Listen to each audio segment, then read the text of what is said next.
হয় নিশ্চিতভাৱে ক'ব লাগিব আচলতে যে ৰাজ্যৰ যদি বিভিন্ন প্ৰান্তত বানপানীৰ বিভীষিকা পৰিৱেশ আৰু ইফালে কিন্তু ক'ব লাগিব যে কৃত্ৰিম বানপানীও কিন্তু জ্বলাকলা খুৱাইছে বিভিন্ন ঠাইত আৰু আমি যিহেতু পৰ্বতজোৰা খোৰাঘাটত উপস্থিত আছোঁ খোৰাঘাটত কিন্তু এতিয়া কৃত্ৰিম বানপানীয়ে কিন্তু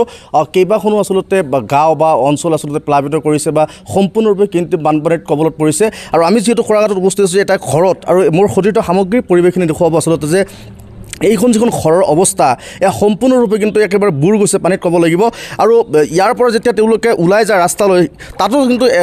যাওঁতে কিন্তু তেওঁলোকৰ এক কঁকালৈকে পানী আচলতে আৰু ঘৰৰ যিখন পৰিৱেশ দেখুৱাবলৈ অকণমান অনুৰোধ কৰি মই সতীৰ্থক একেবাৰে চাওক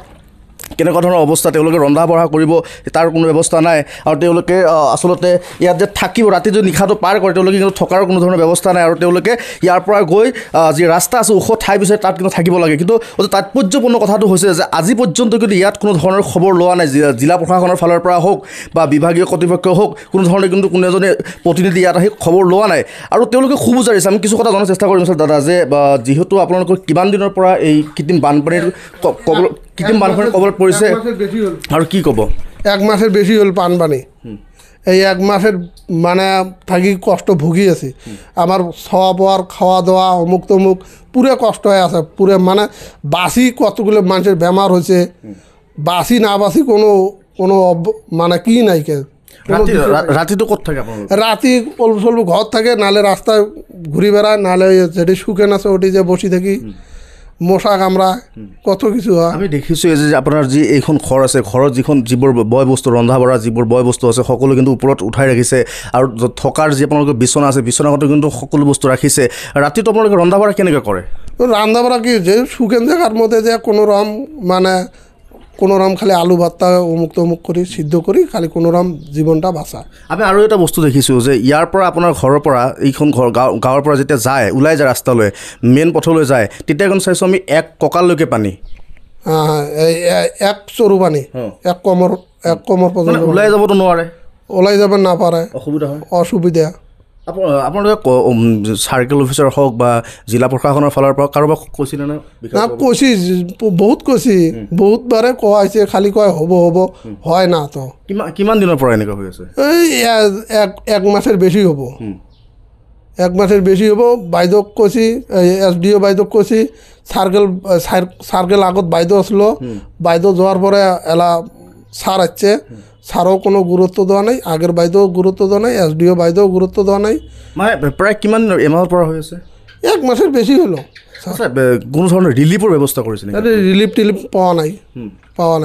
ৰিলিফ কিছু পোৱা নাই এই যে আপোনালোকে যে কথা কৈছে যে ৰাতিটো আপোনালোকে কেতিয়াবা ৰাস্তাত থাকিব লগা হয় আৰু যেতিয়া বৰষুণ দিয়ে তেতিয়া কি কৰে আপোনালোকে তাম্বুৰ ব্যৱস্থা কৰা নাই কোনো ব্যৱস্থা কৰা নাই বৰষুণ হ'লে কোনো দোকানত যা থাকে ওই ৰাস্তাৰ মধ্যে কাৰো বাড়িত যা থাকে লাগে কিমানকেইটা গাঁও হ'ব তথাপি ইয়াত 600-700 ঘৰ হ'ব 600-700 ঘৰ মানে টোটালি পানীৰ তলত না 500 খানিক তলত আছে বেছিখনেই তলত আছে পানীত 2-4 ঘৰ মানে এইটো পানী জমা হোৱাৰ মূলত কাৰণটো কি বুলি ভাবে কাৰণ কি ওই কালভাৰ্ট বন্ধ কৰি দিছে ৰাস্তা মানে ঝাৰ মাটি তাই এইটো এই বছৰতে হৈছে না আৰু আগতে হৈছে আগৰ বছৰত থাকি হৈছে আগৰ বছৰত থাকি এই পানী কমপ্লেইন কৰিছিল না কমপ্লেইন কৰিছে মানে বাইদেউ কৈছে প্ৰশাসনো আসছিল কৈছে কয় বোলে MP হাতে কৈছে বোলে হ'ব হ'ব কাম আমাৰ আজমল MP আসলো ওই কৈছে হ'ব হ'ব এই পৰ্যন্ত হোৱা নাই নিশ্চিতভাৱে তেওঁলোকে ক'ব লাগিব আচলতে এইটো আজিৰ বুলি নহয় বিগত সময়ছোৱাতে তেওঁলোকে কিন্তু এই কষ্ট ভোগ কৰিব লগা হৈছে কাৰণ ইয়াত যি পানী নিষ্কাশন কৰিব তাৰ কোনো ব্যৱস্থা নাই এটা কালভাৰ আছে সেয়া বন্ধ কৰি দিয়া হৈছে তেওঁলোকে অভিযোগ উত্থাপন কৰিছে তেওঁলোকে অভিযোগ দিছে দিয়া সত্ত্বেও কিন্তু এতিয়ালৈকে কাণসাৰ দিয়া নাই আৰু অতি তাৎপৰ্যপূৰ্ণ কথাটো হৈছে যে এমাহ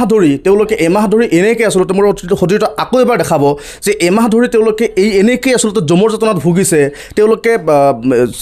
SDO চিভিল হওক বা চাৰ্কেল অফিচাৰ হওক চক্ৰ বিষয়া তেওঁলোকক মহকুমা আদি কৰি সকলোকে জনাইছে কথাটো কিন্তু কোনো ধৰণৰ কাণসাৰ দিয়া নাই এতিয়া আচলতে লক্ষণীয় বিষয়টো হ'ল যে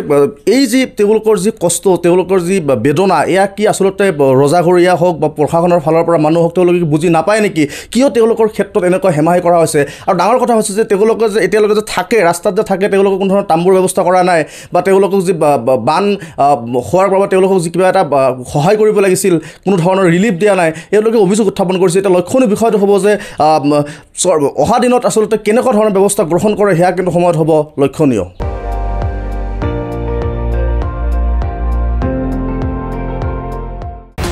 আপুনি চাই আছে ND24 সৰ্বশ্ৰেষ্ঠ নহয় সৰ্বোত্তমৰ দৌৰত